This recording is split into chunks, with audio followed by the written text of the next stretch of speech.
Supreme court స్పష్టంగా రాష్ట్ర ప్రభుత్వం పద్ధతి బాగలేదు అన్నట్టు సుప్రీంకోర్టు 3ను చూస్తే కేంద్రం తరపు నుంచి ఒక దర్యాప్తు జరగాలి అన్న విధంగా ఉంది.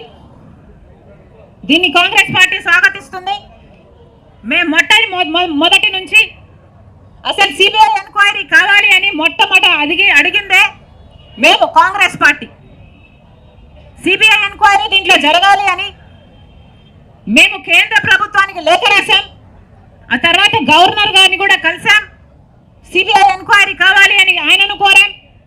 ఆ తర్వాత చీఫ్ జస్టిస్ ఆఫ్ ఇండియా సుప్రీంకోర్టుకి కాంగ్రెస్ పార్టీ సుమోటో కింద దీన్ని తీసుకోవాలని, దర్యాప్తు జరిపించాలని లేఖ కూడా రాయడం జరిగింది.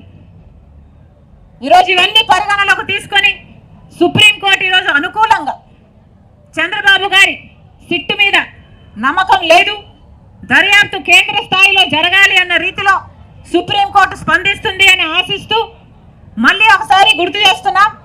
మేము కూడా ఇది వరకు ఈ మతాన్ని రాజకీయాలకు వాడొద్దండి అని సుప్రీంకోర్టు ఈ రోజు చెప్పిన మాటే మేము గత కొన్ని రోజులుగా చెప్పుకుంటూ వచ్చాం. చంద్రబాబు గారేమో లడ్డూని అడ్డం పెట్టుకొని శాంతి పూజలు చేస్తున్నారు. పవన్ కళ్యాణ్ గారేమో ప్రాయశ్చిత దీక్షలు అంటున్నారు. జగన్మోహన్ రెడ్డి గారేమో ఏంటది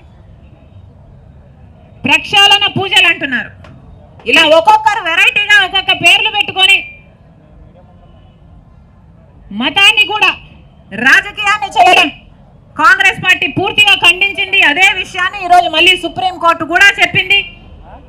సుప్రీంకోర్టు తీర్పు ఎప్పుడొస్తుందా అని మేము కూడా ఎదురు చూస్తున్నాం.